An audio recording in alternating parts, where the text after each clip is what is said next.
Olá, pessoal, tudo bem? Se preparem, porque hoje a gente vai fazer uma viagem de 1000 anos, isso mesmo. A gente vai direto para o coração da filosofia medieval para entender o grande debate, a grande questão que moveu tudo naquela época, a relação entre fé e razão. E olha, essa é uma conversa que ecoa até hoje, de formas que a gente nem imagina. E tudo, absolutamente tudo, gira em torno dessa pergunta aqui. Como é que a gente concilia fé com razão? Parece simples, né? Mas essa foi a maior inquietação que tirou o sono dos maiores pensadores por séculos a fio. Pensa só, como é que a verdade que vem da revelação divina pode andar de mãos dadas com a verdade que a gente alcança pela nossa própria cabeça, pela lógica? O desafio, gente, era simplesmente gigantesco. Imagina só o cenário. De um lado, a doutrina cristã, ainda se consolidando, toda baseada na revelação. Do outro, o peso da filosofia grega, principalmente de caras como Platão e Aristóteles, que diziam não, a gente pode chegar na verdade usando o nosso intelecto. O que a gente vai ver aqui é exatamente a tentativa de construir uma ponte entre esses dois universos. Bom, e a primeira grande tentativa de fazer essa ponte acontecer foi através de um movimento chamado patrística. Foi, digamos, o pontapé inicial, a fase de colocar os alicerces, de defender as ideias e de criar a base intelectual do cristianismo.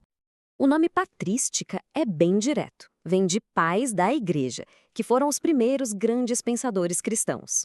E o objetivo deles não era ficar só na teoria, não. A missão era prática, defender a fé. Eles pegaram as ferramentas da filosofia, especialmente as ideias de Platão, e usaram para explicar e, literalmente, proteger a doutrina cristã num mundo que ainda era, em sua maioria, pagão. E se a gente fala de patrística, tem um nome que brilha mais que todos, Santo Agostinho. Ele é o cara desse período.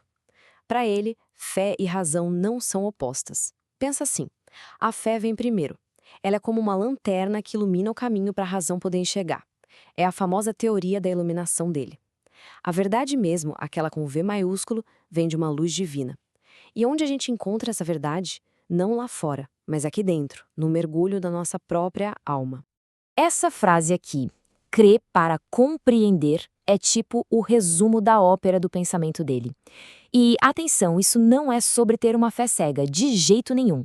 A ideia é que a fé é o ponto de partida. É o ok, eu aceito isso como verdade, que permite que a sua razão comece a trabalhar para entender o porquê. Primeiro você crê, e essa crença é a chave que abre a porta do entendimento.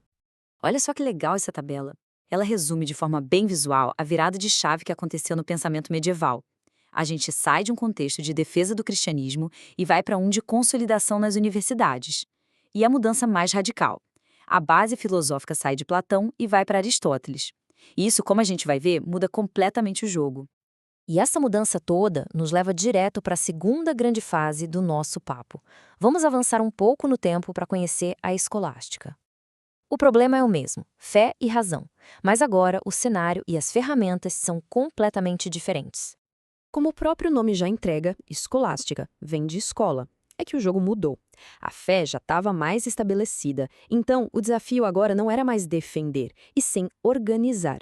Era preciso criar um sistema lógico, coerente, e a ferramenta perfeita para isso veio com a redescoberta dos textos de Aristóteles. A lógica aristotélica virou a estrela do show. E o grande mestre da escolástica foi São Tomás de Aquino. O que ele fez foi impressionante. Ele usou a lógica de Aristóteles para construir o que a gente conhece como as 5 vias. São 5 argumentos puramente racionais para provar que Deus existe.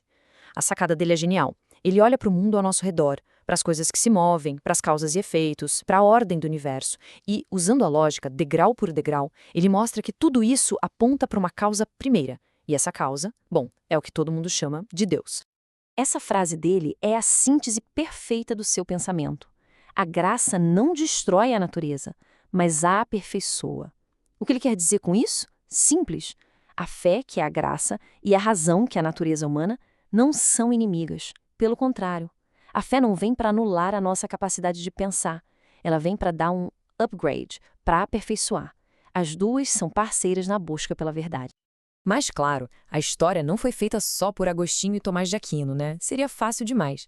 Vários outros pensadores geniais entraram nessa conversa, cada um com uma ideia diferente, às vezes até bem polêmica.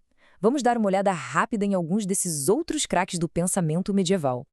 Lá no comecinho da patrística, por exemplo, tinha o Tertuliano.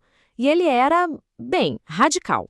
Para ele, essa história de misturar fé com razão era besteira. Tentar entender a fé com a lógica era até um desrespeito. A verdadeira força da fé, segundo ele, estava justamente em acreditar naquilo que parece um completo absurdo para nossa mente. Avançando um pouco, a gente encontra Santo Anselmo. Ele criou um argumento que até hoje dá um nó na cabeça de muita gente: o argumento ontológico. A ideia é mais ou menos assim. Tente pensar no ser mais perfeito e grandioso que existe. Conseguiu? Bom, se esse ser existisse só no seu pensamento, ele não seria o mais perfeito, porque um ser que existe também na realidade é mais perfeito. Logo, esse ser perfeito tem que existir. É um exercício de pura lógica. Aí vem Pedro Abelardo, que era um fã de carteirinha do debate da razão. A grande sacada dele foi dizer que a dúvida não é inimiga da fé. Muito pelo contrário, a dúvida é o que nos faz investigar, é o motorzinho que nos leva a buscar a verdade. Para ele, questionar e usar a lógica era o caminho para fortalecer a fé e não para enfraquecê-la. E para fechar o período medieval, temos Guilherme de Ockham e sua famosa navalha. É um princípio que a gente usa até hoje, talvez sem saber. A ideia é simples. Entre várias explicações para uma coisa, a mais simples geralmente é a certa. Não complique sem necessidade. E essa forma de pensar, focada na simplicidade e naquilo que a gente pode observar, foi o que começou a separar de vez os campos da fé e da ciência, abrindo as portas para o futuro. Tá, mas e aí? Depois de 1000 anos dessa discussão toda, o que fica? Por que essa conversa que parece tão antiga ainda é importante para a gente hoje? A resposta é que todo esse debate construiu os alicerces de como a gente entende a própria ideia de verdade. Pensa um pouco nessa pergunta aqui, bem atual. Ciência e religião podem coexistir? Sabe o que é mais curioso? Essa é, no fundo, a mesmíssima pergunta que os medievais se faziam. Só mudaram as palavras. De um lado, o conhecimento que vem da lógica e da observação, que hoje a gente chama de ciência, do outro, o que vem da crença, da fé. Então, o ponto central é esse. Quando esses pensadores discutiam os limites de onde a fé podia ir e onde a razão podia chegar, eles estavam, na verdade, desenhando um mapa dos diferentes caminhos que a gente pode seguir para buscar o conhecimento. Eles criaram a linguagem e os argumentos que a gente usa até hoje quando fala sobre ciência e religião. E tudo isso nos traz de volta para hoje, para o agora. A grande questão medieval continua viva. Diante das perguntas mais difíceis da vida, onde se buscam as respostas? É na fé, na intuição, ou é na lógica, na evidência? Ou será que o caminho, como muitos daqueles filósofos tentaram mostrar, é encontrar uma harmonia entre as duas? Uma coisa é certa, essa conversa está longe de terminar.